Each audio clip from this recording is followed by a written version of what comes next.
This segment of the training CD outlines a fan injection pure water wash procedure for the CFM 56 engine.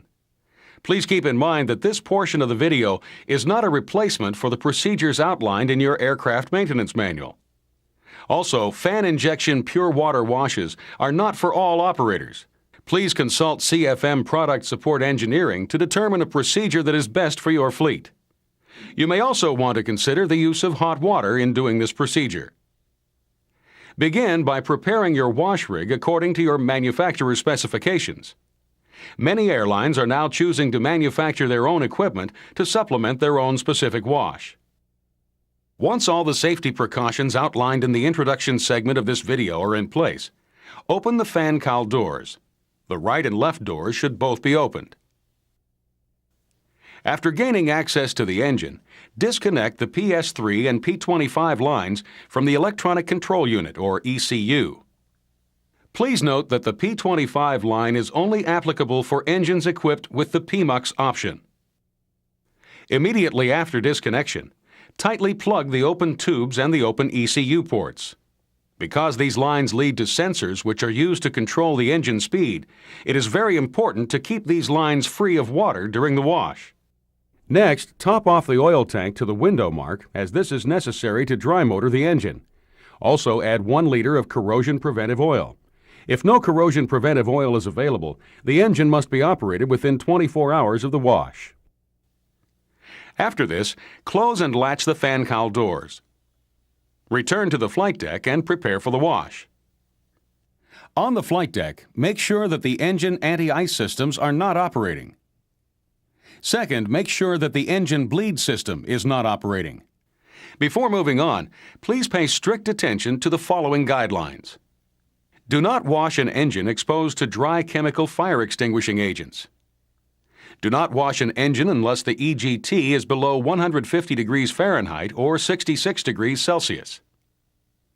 Do not wash an engine at an outside temperature that is below 14 degrees Fahrenheit or negative 10 degrees Celsius. The fuel pump and HMU are fuel lubricated. Damage to components may result unless adequate fuel pressure is provided.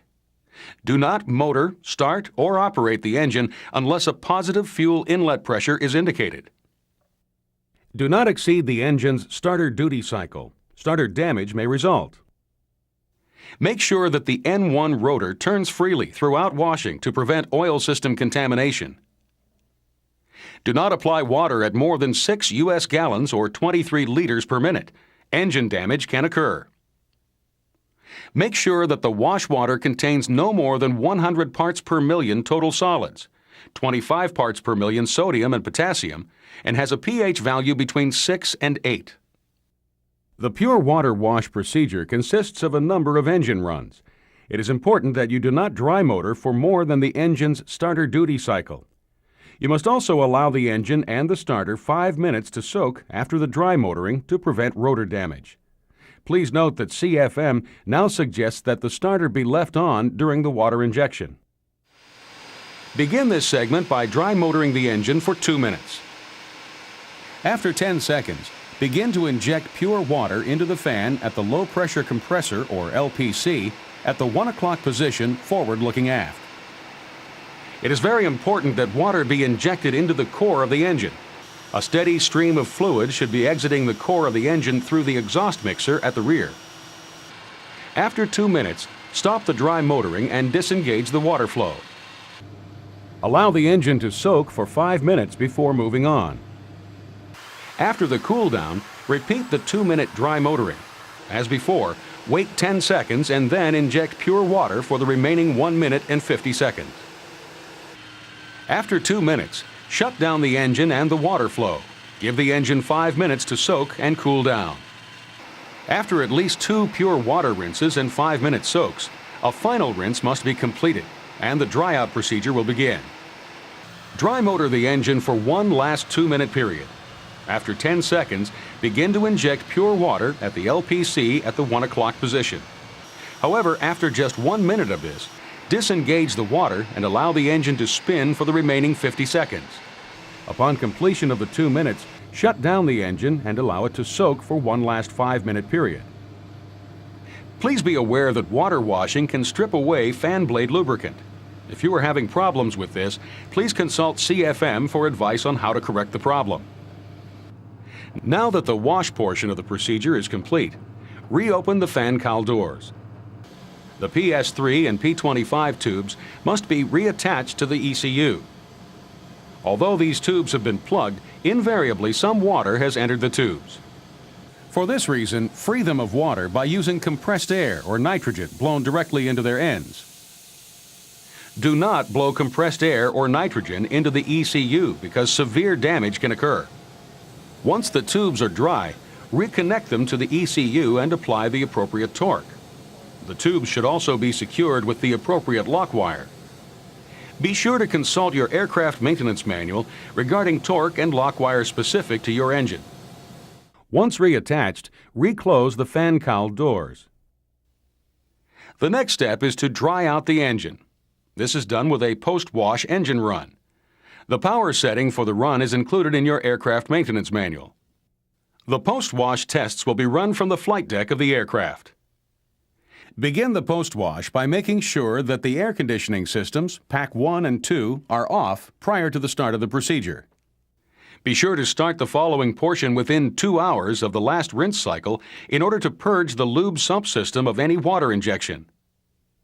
Begin by allowing the engine to run at idle for 5 minutes.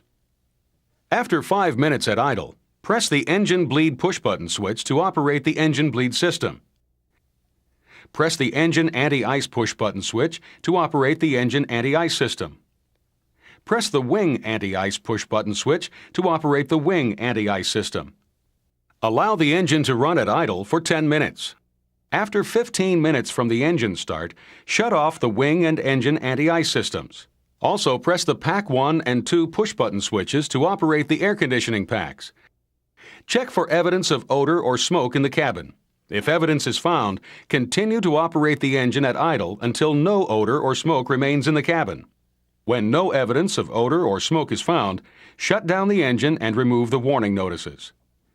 This completes the procedure for the fan wash with pure water.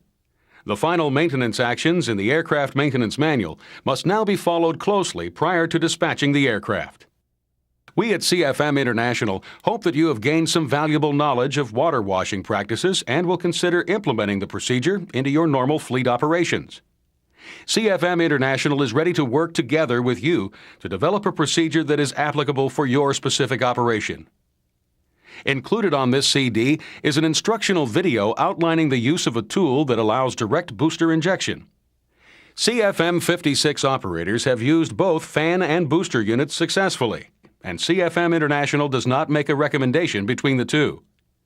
CFM International recommends that you work closely with the manufacturer of your tool to identify any specific procedures that may apply. For additional information and recommendations, please contact CFM Product Support Engineering.